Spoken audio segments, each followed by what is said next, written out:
Quand je t'apprends sur le bout de mes doigts,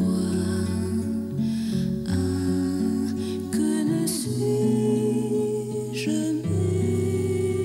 mes doigts qui jamais ne se lassent. Je te connais sur le bout de mes doigts. Connais-tu ce qui croit juste un peu de surface?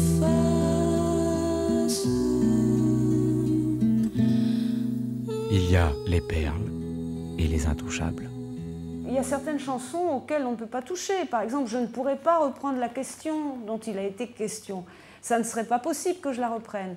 Parce que même si l'enregistrement n'est pas parfait, même si on pourrait imaginer que musicalement, derrière, ça soit mieux que ce que ça n'est, c'est un tout. Et il y a des tout auxquels il est interdit de toucher. Et on le sent d'instinct. Je ne sais pas qui tu peux être, je ne sais pas qui tu espères. Je cherche toujours à te connaître et ton silence trouble mon silence. De ta distance à la mienne, on se perd bien trop souvent et chercher à te comprendre, c'est courir après le vent. Tu es le sang de ma blessure, tu es le feu de ma brûlure, tu es ma question sans réponse, mon cri muet et mon silence. Je ne sais pas qui tu peux être, je ne sais pas qui tu espères.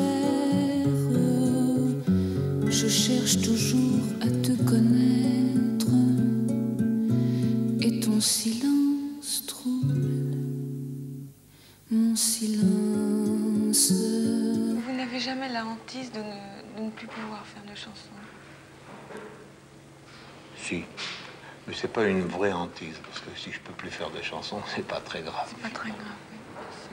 En réalité, ça n'a jamais été très grave. Vous savez, les chansons, c'était pas ma spécialité. J'étais disponible pour tout, comme je pense le sont tous les êtres un peu prétentieux qui se croient du génie à 18 ans. Je me croyais disponible pour tout. Je faisais les chansons en même temps qu'un tas d'autres choses. J'écrivais n'importe quoi. Les jeunes ont cette force, c'est qu'ils sont disponibles pour à peu près tout. Alors la chanson était mon violon dingue, quoi. C'était mes vacances, mes récréations. Sa vie, elle ressemble à ces soldats sans armes qu'on avait habillés pour un autre destin. À quoi peut leur servir de se lever le matin, eux qu'on retrouve au soir, désarmés, incertains?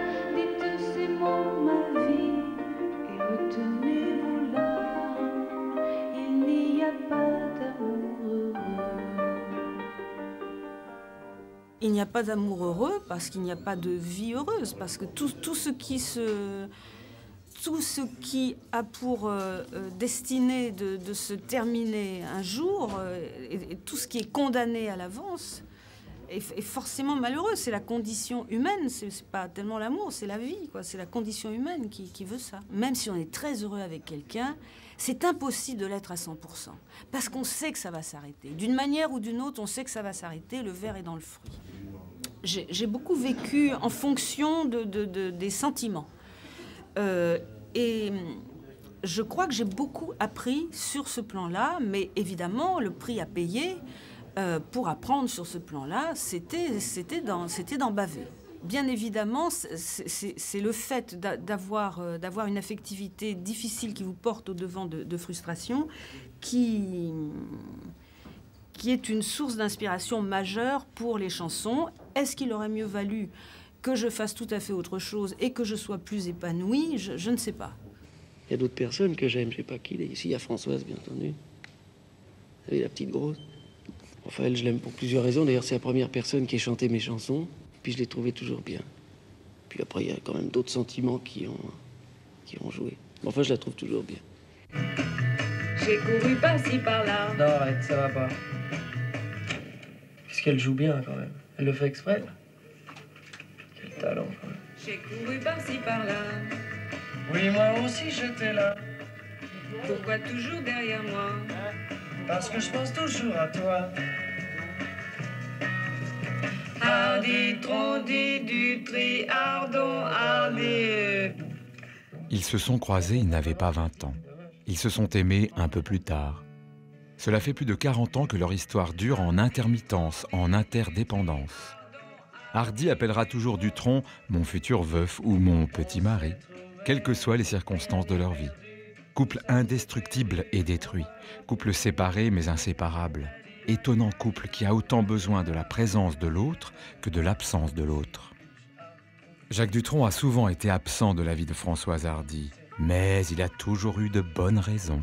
Est-ce que ça t'ennuie si je rentre pas dîner ce soir? Parce que là, je suis en plein travail. J'ai un travail énorme à faire. Vas-y, coupe. Donc, excuse-moi, j'ai un travail énorme. Donc, je ne compte pas sur moi pour dîner, voilà. Bon, alors, je rentre demain. Enfin, demain. Il n'y a pas urgence. Il n'est pas certain que Françoise soit disponible. Je ne suis là pour personne. Mon cœur le veut, c'est toujours lui qui ordonne. Vaut-il mieux que loin de vous je l'emmène? Ce cœur fou qui me dit qu'il vous aime. Je ne suis là pour personne. Mon cœur est pris, je ne suis là pour personne. Françoise Hardy ne cache pas son goût pour l'introspection. Elle nous observe aussi, nous fréquente, mais virtuellement via Internet, la radio, la télévision et un incroyable réseau d'amis. Françoise vit dans le monde mais hors de son tourbillon. L'île Saint-Louis est au cœur de la ville mais hors de sa fureur. Françoise y vécut presque heureuse de 1969 à 1974 sans Jacques Dutronc.